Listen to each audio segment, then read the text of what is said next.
인생을 살아가면서요, 임계점을 만납니다.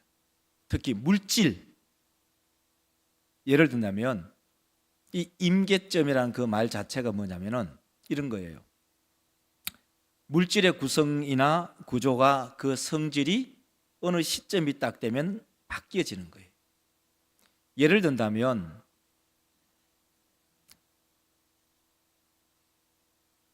이런 거예요. 물은 물이에요. 근데 이 물이 20도에도 물, 30도에도 물, 50도에도 물, 90도에도 물, 99에도 물, 100도가 되면 액체가 기체로 바뀌잖아요. 우리가 통상적으로 일반적인 이 기압과 압력 속에서는. 그러니까 그것이 임계점이라고요. 100도가 되면 액체가 기체로 바뀐다는 거죠. 우리는 그 일상생활 속에서 많이 우리는 경험하고 보고 있어요. 오늘 또 아마도 커피 한 잔 끓이시려면 물 끓이잖아요. 근데 그 물이 10도나 20도나 30도나 70도나 90도나 안 끓잖아요. 99도 안 끓잖아요. 100도가 되면 끓잖아요. 임계점이라. 변화가 되는 것. 완전히 성질이 바뀌어지는 것.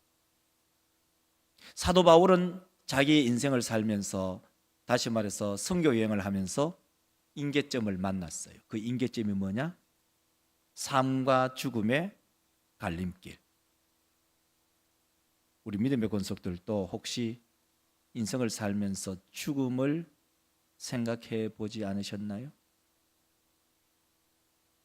네, 자살해 버릴까?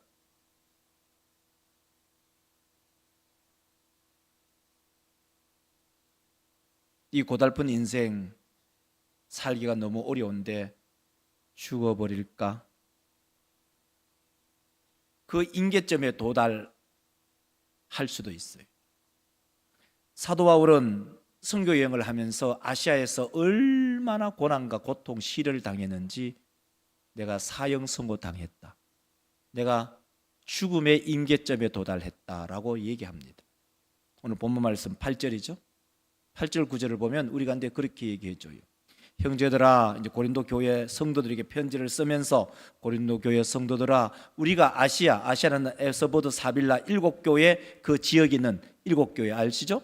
그 아시아에서 당한 환난을 너희가 모르기를 원치 아니하노니 힘에 겹도록 심한 고난을 당하여 살 소망까지 끊어지고, 자, 우리는 우리 자신이 사형 선고를 받은 줄 알았느니라. 얼마나 선교할 때 고난을 당했으면 살 소망이 끊어졌다. 이것은 많은 유대인들의 핍박으로 인해서, 야, 내가 죽겠구나. 그건 한 예를 들어도 우리는 알 수가 있죠. 사도 바울은 루스드라 이고니온을 가서 돌로 맞아서 기절하잖아요. 죽은 줄 알고 성 밖에 집어 던져 놓잖아요. 근데 깨어서 다시 성으로 들어가는, 그게 뭐예요? 죽을 소망. 다시 말해서 사형 선고를 받음.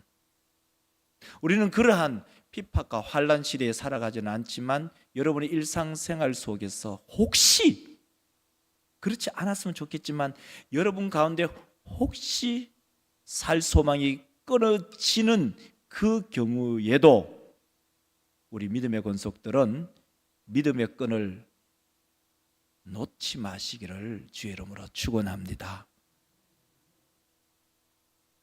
아무도 몰라요. 죽음의 직전까지 죽음을 결심하는 그 사람들이 있을 수 있어요. 저는 송림교회에서 그 경험했잖아요. 목회자는요, 미칩니다. 미쳐. 교회 안에 중직자가 스스로 생명줄을 놓아버릴 때 아무도 몰라요. 이것은 질병으로 올 수도 있어요. 이 우울증은 특히 여자분이나 남자분 우울증으로 왔을 때 자기의 생명의 줄을 누구나 놓을 수 있어요. 왜? 질병을 갖고 있습니다.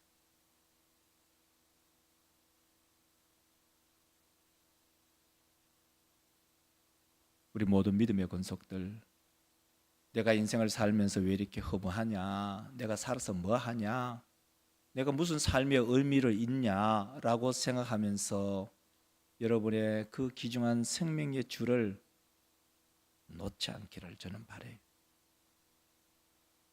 사도 바울은 자기의 생명의 줄이 끊어진 것, 사형 선고 받은 것 느낀 거예요.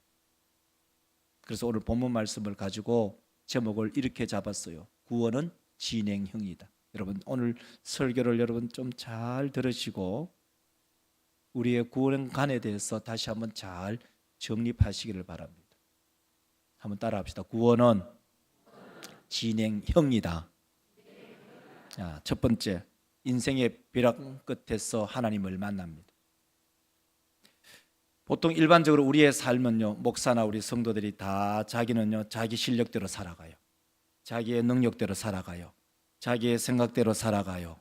자기의 힘대로 살아가요. 자기의 재산의 그 재물로 살아가요. 다 일반적으로.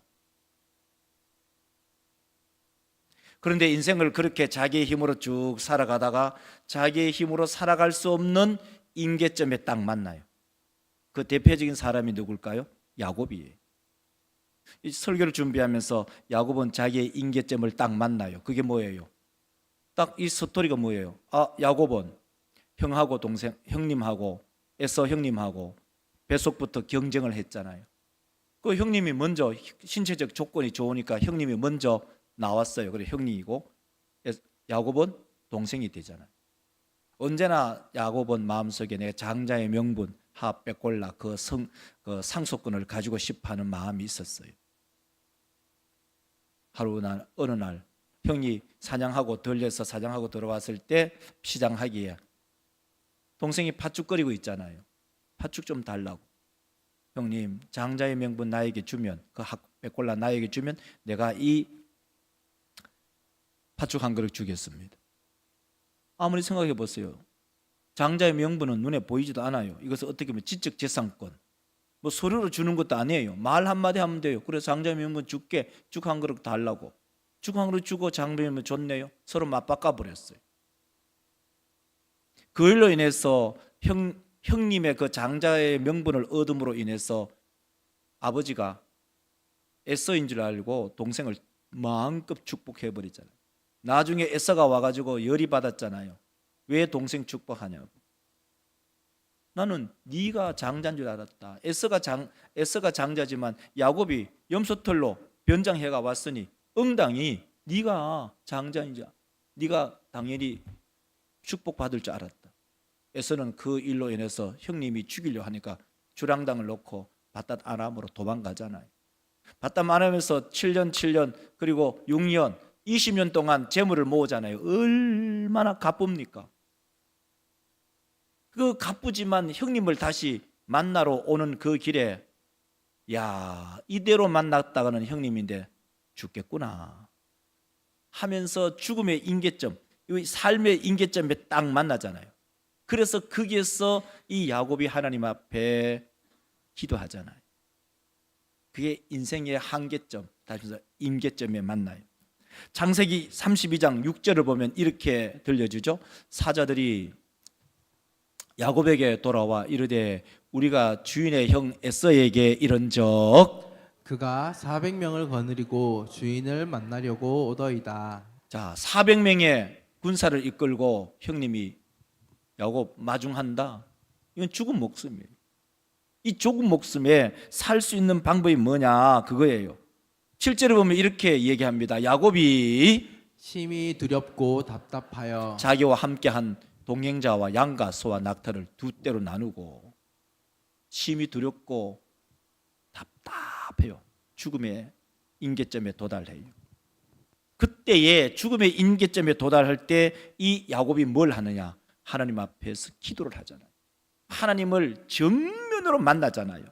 32장 30절에 보면 이렇게 말하죠. 그러므로 야곱이 그곳 이름을 브니엘이라 하였으니 그가 이르기를 내가 하나님과 대면하여 보았으나 내 생명이 보존되었다. 하나님 만난 거예요. 왜요? 인생의 한계점, 인생의 임계점에 도달 딱 하니 더 이상 그 문제를 돌파할 수 있는 힘도 여력도 없는 거예요. 그래서 결국은 하나님 앞에 기도하여 하나님의 얼굴을 대면하고 그 담대한 마음으로 나갈 때 아침의 햇살이 그의 여정을 비춥니다. 우리 사람 믿음의 성도들, 사도 바울은 왜 인생의 한계점을 느꼈을까? 사도 바울이 고백합니다. 사도 바울이 이렇게 고백하죠. 9절을 보면 이렇게 말하죠. 한번 9절 보실래요? 보세요.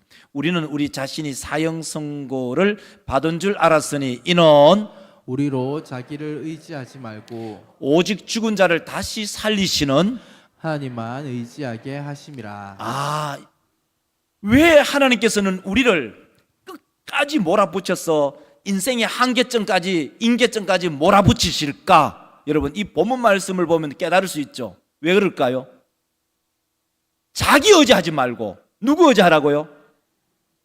여러분, 혹시 여러분의 인생을 살아가면서 내가 감당할 수 없는 그 임계점까지 내가 몰아붙임을 당한다. 저는 교회를 섬기면서 우리 믿음의 권속들의 가정에 만약에 사업을 하면서 파산에 도달한다? 이것은 인생의 임계점에 도달한 거죠. 그럼 여러분 어떻게 해야겠어요? 인생의 임계점에 도달했다. 나는 멀잖아. 내일 되면은 파산당한다. 그 파산당할 때 뭐 큰 돈 몇 억 때문에 파산당하는 게 아니라 그 부도 막고 하다 결국 못 막을 때 몇백만 원, 몇천만 원 때문에 파산당합니다. 여러분, 그때 형제들에게도 돈 꾸고 은행에도 돈 빌리고 친척에게도 돈 빌리고 친구에게도 돈 다 빌려서 그 파산을 부도를 막으려고 하지만 막지 못할 때 그게 임계점에 도달했잖아요. 그렇게 왜 하나님은 밀어붙일까? 왜 그럴까요? 그 이유가 뭘까요? 사도 바울의 고백을 우리가 들어보면 바로 이거예요. 자기를 의지하지 말고 누구를 의지하라고요? 하나님을 의지하라. 그렇죠. 사형 선고를 받았다. 이 사형 선고를 받은 것은 내가 자기 자신을 의지하는 것이 아니고 하나님만 의지하도록 하나님께서 나를 몰아붙이는구나 하는 것을 깨닫는 우리 성도들이 되시기를 주의 이름으로 축원합니다. 저는요, 우리 믿음의 권속들이 저는 교회를 섬기면서 그런 생각해요. 어떤 생각하냐면 새벽기도 나오십시오. 수요일기도에 나오십시오. 여러분 나오고 안 나오고는 여러분의 자유예요. 뭐가 자유가 아닌 게 뭐가 있겠어요? 목회자는 이렇게 생각해요. 새벽기도 나오다가 안 나오신 보면 걱정돼요. 오늘 무슨 일이 있나? 편찮으시나? 그런데 안 나오다가 나오면요, 이것도 무슨 일이 있나? 무슨 기도 제목이 있지? 이런 생각이 있어요. 근데 여러분 이것만은 기억하십시오. 저는 이런 생각해요. 새벽 기도를 안 나오잖아요. 인간적으로 여러분 아직 버틸만 하다는 거예요.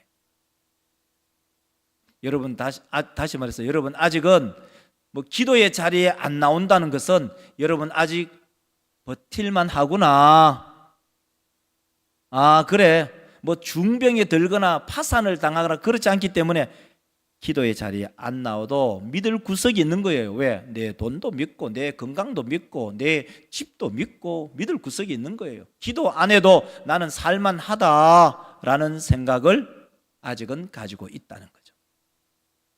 그러다가 임계점에 딱 도달하면 기도의 자리에 나오게 돼요. 그래서 목사는 이런 생각이 들죠. 아직까지는 견디면 하구나. 아직은 똥줄이 안 타는구나. 여러분 중병 들어보세요. 여러분 인생 아무것도 아니에요. 김정희 권사님 어디 계셔요? 김정희 권사님 어디 계셔요? 어디 계셔요? 김정희 권사님 저기 계시죠? 김정희 권사님, 정명철 목사님 아시죠? 대흥교회가 서대구노에서도 엄청난 큰 교회예요. 어마어마한 큰 교회. 저희들 목요일마다 모이는 그 큰수 모임에 가면은 참 선배 목사님이 목회를 크게 잘해요. 그 집에 아들이 있어요. 만 하나에 의사예요.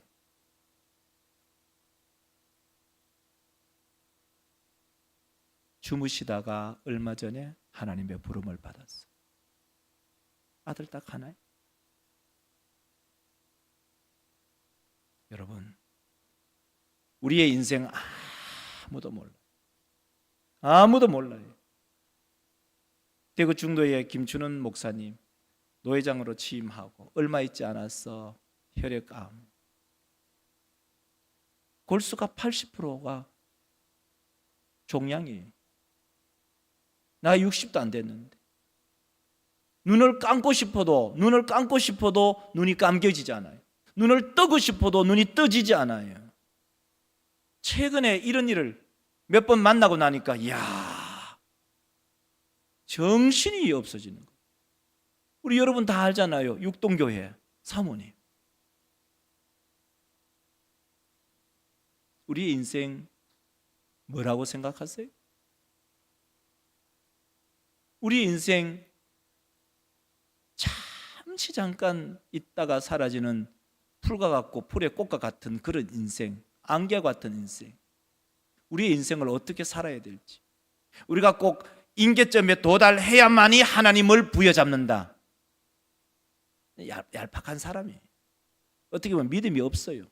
그리고 그 일을 모면하면 다시 스프링처럼 딱 돌아가요. 한결같이 변함없이 주를 섬기는 그러한 우리 믿음의 권속들이 되시기를 주의 이름으로 축원합니다. 축원합니다.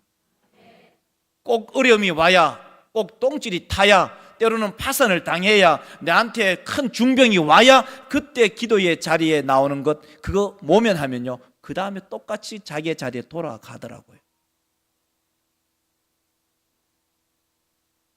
우리 가운데 임계점에 도달하게 하는 그 이유가 뭐냐? 하나님께서는 자기 자신을 의지하지 말고 하나님만 의지하라. 사도 바울이 우리한테 그 이야기를 들려주고 있어. 우리 모두 믿음의 권속들이 인생의 배량의 끝에서 하나님을 만나는 것도 중요하지만 우리의 일상의 삶 속에서 하나님을 만나는 우리 성도들이 되시기를 주의 이름으로 축원합니다. 두 번째로는요, 하나님은 날마다 우리를 구원하셔요. 우리는 생각하기를 하나님은 우리를 한번 딱 구원하면 우리는 끝장이다, 됐다, 끝났다 이렇게 생각할 수 있어요. 전혀 그렇지 않아요. 사도 바울이 고백을 잘 들어보세요. 10절 말씀을 보면 오늘 설교의 사실 핵심이 여기 있어요. 자, 읽어보세요. 그가 이같이 큰 사망에서 우리를 건지셨고 또 건지실 것이며 이후에도 건지시기를 그에게 바라노라. 이게 무슨 말이에요? 큰 사망에서 우리를 전에는 이제 과거예요. 전에 우리를 건지셨고 현재 우리를 건지실 것이며 앞으로 미래에 우리를 건지시기를 바란다. 구원은 한순간에 이루어지는 단회적인 사건일 뿐만 아니라 구원은 연속성에 있어요. 자, 우리 사람 믿으면서 구원 받으셨나요? 구원 받고 있나요? 구원 받으실 거죠? 자, 이거예요. 구원은 어느 한 단편이 아니라 구원은 총체적인 다면을 가지고 있는 거예요. 우리는 예수 믿으면서 구원 받았어요. 지금 우리는 구원을 이루고 있어요. 그리고 우리는 주님이 오시는 그날에 우리의 구원은 완성돼요. 구원 받으실 거예요. 근데 이 뭡니까? 구원파 얘네들은 뭐라고 얘기해요? 자, 예수 믿어서 구원받았으면 됐다. 지금은 네 마음대로 살아도 된다. 네 죄져도 괜찮다. 그러니까 이 말은 무슨 말이냐면 구원에 대해서 잘 이해를 하지 못하고 있는 거예요.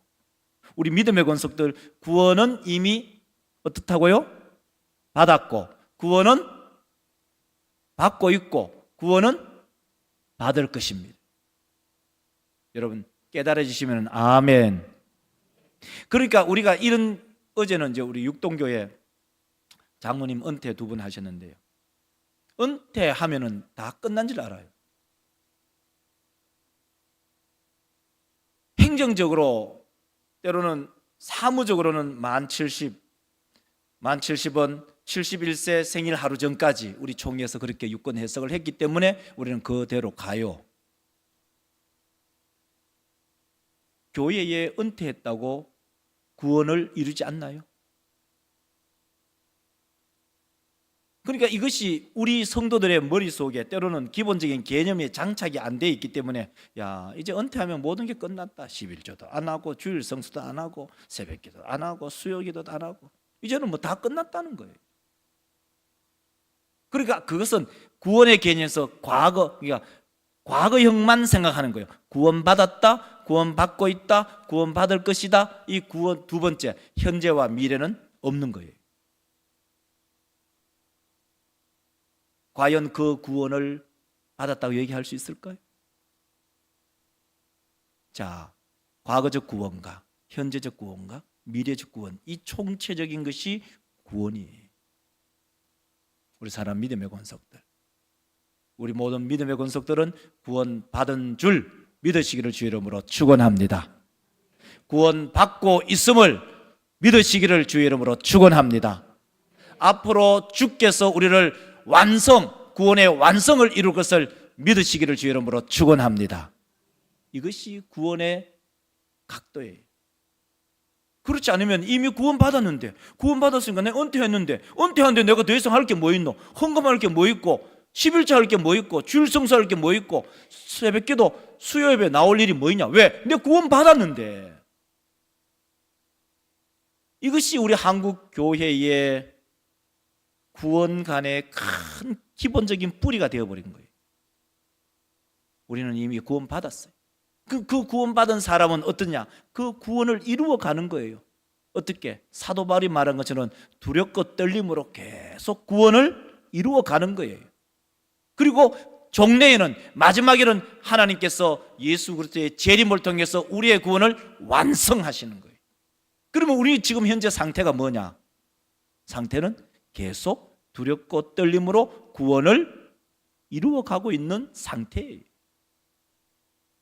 우리 모두 믿음의 성도들, 그러므로 우리가 주의 몸된 교회를 섬길 때 그러한 개념으로, 그러한 마음으로, 그러한 믿음으로 교회를 섬겨나가는 우리 모든 믿음의 성도들이 되시기를 주의 이름으로 축원합니다. 사실 이번 이 설교의 핵심은, 그 방점은 여기에 있어요. 구원은 진행형이에요. 구원은 진행형이에요. 그래서 이 구원의 진행형을 계속 진행해 가면서 구원의 완성을 바라보면서 달려가는 거죠. 그래서 사도 바울은 이 고린도 교회 성도들에게 부탁하는 게 있어요. 그게 뭐냐? 기도예요.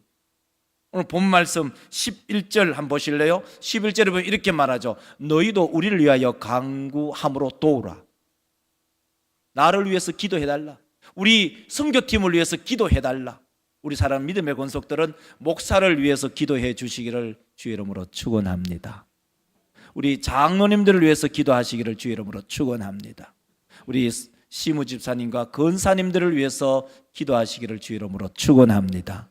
우리 목장 식구들을 위해서 기도하시기를 주의 이름으로 축원합니다. 왜냐하면 그 이유가 뭐냐? 이너 헬라로 까르. 왜냐하면 우리가 많은 사람의 기도로 얻은 은사, 선물이죠. 은사로 말미암아 많은 사람이 우리를 위하여 감사하게 하기 위해서다. 이것을 공동 번역으로 참 번역이 잘 되어 있어요. 공동 번역 보면 이렇게 되어 있어요. 자, 보세요. 여러분은 기도로서 우리를 도와주세요. 왜냐? 그 이유가 뭐냐? 하나님께서 많은 사람의 기도를 들으시고 우리에게 축복을 하나님께서 내려주시는 거예요. 다시 말해서 여러분이 목사를 위해서 기도하면 하나님께서 여러분의 기도를 들어서 하나님께서 목사에게 축복을 하거든요.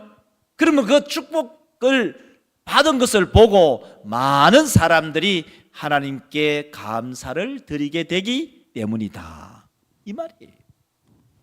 그러니까 서로가 서로를 위해서 기도하는 거예요. 목사는 성도를 위해서 기도하고, 성도는 목사를 위해서 기도하고, 목사는 우리 장로님들을 위해서 기도하고, 장로님들은 목사를 위해서 기도하고, 또 장로님들은 우리 집사님들과 또 우리 성도들을 위해서 기도해요. 그 기도하면 하나님께서 어떻게 하시느냐?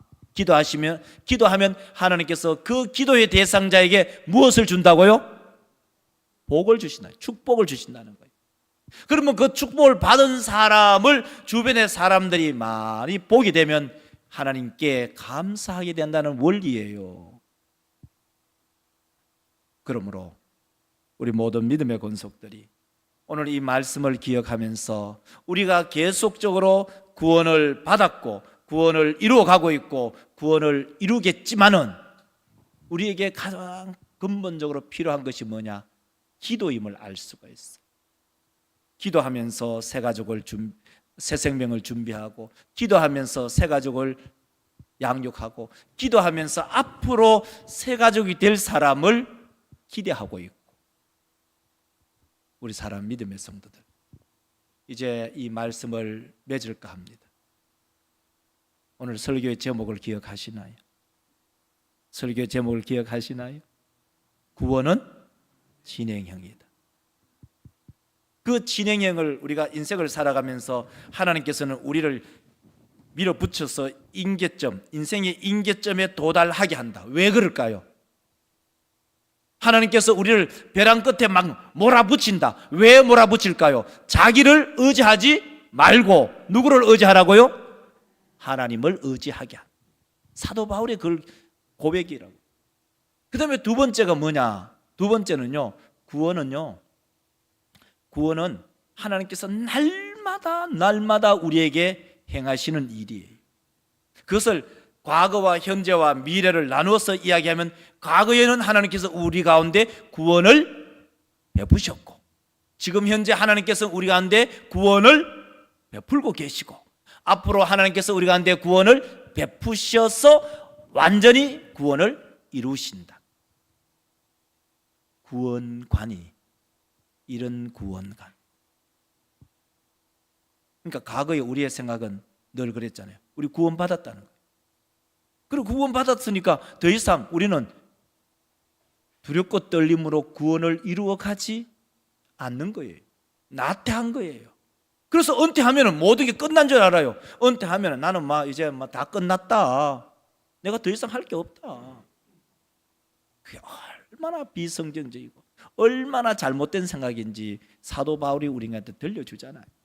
오늘 이 말씀을 통해서 우리의 구원관을 재정립하는 우리 모든 믿음의 권속들이 되시기를 주의 이름으로 축원합니다. 기도합시다.